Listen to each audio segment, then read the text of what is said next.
অসুস্থ আয়ুষকে হসপিটালাইজ করা মাত্রই এবার আয়ুষের সে অদৃশ্য শত্রু এবার সর্বক্ষণিক আয়ুষের উপরে নজর রাখতে শুরু করে দিল। হ্যাঁ বন্ধুরা, ভিডিওটা লাইকটি দেখতে থাকুন। যে মুহূর্তে কিনা আয়ুষকে হসপিটালাইজ করা মাত্রই সেখানে ছুটতে ছুটতে গাঙ্গুলি পরিবারের সমস্ত লোকেরা যখন এসে হাজির হয় এবং ইন্দ্রাণী গাঙ্গুলি যখন পাগলের মতন ডক্টরের কাছে অনুরোধ করে বলতে থাকে যে ডক্টর যত টাকা লাগে আমি দেবো, কিন্তু তার শর্ত আমার ছেলেটা যাতে কোনো কিছু না হয়, আপনি দিকটা খেয়াল রাখবেন, আমার ছেলেকে যেভাবেই হোক না কারণ আপনাকে সুস্থ করে তুলতেই হবে, তা ওকে বাঁচাতেই হবে। ঠিক সেই সময় এই কথা বলা আমরা ডক্টর যখন বলতে থাকি যে দেখুন আমরা শুধুমাত্র ডক্টর এবং আমরা আমাদের যতটুকু জ্ঞান বুদ্ধি আছে সেই সমস্ত কিছু দিয়ে সর্বোচ্চ চেষ্টা চালাতে পারি, বাকিটা হলো কি ঈশ্বরের উপরে, কারণ আমরা ঈশ্বর নই যে তার ভেতরে আমরা প্রাণ প্রতিষ্ঠা করে দেবো, সেই সাধ্য আমাদের নেই। তাই আমরা আমাদের যতটুকু সাধ্য আছে আমরা সেই মাফিক চেষ্টা করে যাব। এবং আপাতত ওনার কন্ডিশন যথেষ্ট পরিমাণে ক্রিটিক্যাল এবং আমরা অপারেশন করে ফেলেছি এবং তার পর মুহূর্তে আমরা তাকে আইসিইউতে শিফট করেছি। এবার তার জ্ঞান না ফেরা পর্যন্ত আমরা কোনো কথা বলতে পারছি না। ঠিক সেই সময় কথা বলা মাত্র এক পর্যায়ে ইন্দ্রাণী গাঙ্গুলি যখন সেই স্টাফদেরকে বলতে থাকে যে তোমরা এতটা কী করে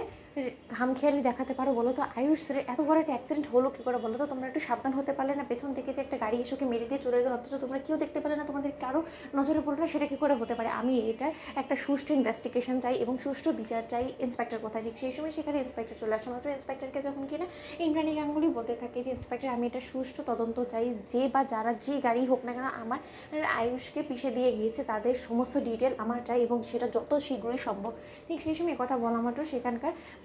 উপস্থিত থাকা সেই সমস্ত লোকেদেরকে যখন কিনা ইন্সপেক্টর বলতে থাকে আচ্ছা আপনার একটা কথা বলুন তো, সেটা তো আপনারা সাইড ভিজিটে গিয়েছিলেন, সেখানে হঠাৎ করে এরকম একটা গাড়ি কাঁচা রাস্তা দিয়ে কী করে এবার যেতে শুরু করে দিল, সেটা তো আমার মাথায় ঢুকছে না। ঠিক সেই সময় এই কথা বলা মাত্র এক পর্যায়ে সেই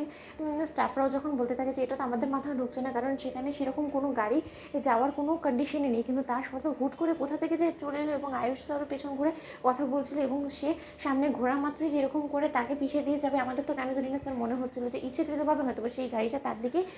লক্ষ্য করে চালানো হয়েছিল এবং তার পর মুহূর্তে তাকে মেরে দিয়ে সেখান থেকে অনেকটা দূর চলে যায় এবং আমরা তার পেছন করা সত্ত্বেও কোনো মতে তার নাগাল পাইনি। ঠিক সেই সময় কথা বলা মাত্র ইন্দ্রাণী গাঙ্গুলি বলতে থাকে যে এই কাজটা যে করেছে তাকে আমি কোনো মতেই ছাড়বো না, যদি আমার ছেলের কিছু হয় তাকে আমি নিজ হাতে খুন করে ফেলবো। ঠিক সেই সময় কথা বলা মাত্র ইন্দ্রাণী গাঙ্গুলি পুলিশ থেকে শুরু করে সমস্ত লোকেদের উপরে যখন কিনা দেবলীনা এবং সেই অদৃশ্য আয়ুষের শত্রু যখন নজর দিয়ে বসে থাকে এবং বলতে থাকে যে যত যাই করো না কেন ইন্দ্রাণী গাঙ্গুলি, না তো তুমি তোমার ছেলেকে পাবে আর না তো তুমি কোনো মতে আমার নাগাল পাবে, কারণ আমার নাগাল পেতে হলে তো তোমার অনেক দূর অবধি যেতে হবে, যেখান থেকে কিনা আমার পেছন তুমি যদি ধরো তাহলে তুমি আর কোনোদিনও ফিরবে না এবং তোমার সন্তানও ফিরবে না। তাই আমার পেছন করাটা এবার তোমাকে বন্ধ করতে হবে এবং তোমাদের এই পুলিশ কোনো মতেই আমার নাগাল পাবে না, কারণ সেই সমস্ত তথ্য প্রমাণ সমস্ত কিছু আমি গুম করে ফেলেছি এবং এবার তার সাথে সাথে তোমার ছেলেকেও গুম করে ফেলবো, যাতে তোমার ছেলেকেও তুমি আর কোনোদিনও খুঁজে না পাও এবং আমার প্রতিশোধ নেওয়াটা পূরণ হয়ে যেত। বন্ধুরা লাইক এবং শেয়ার করো, সাবস্ক্রাইব করতে ভুলো না।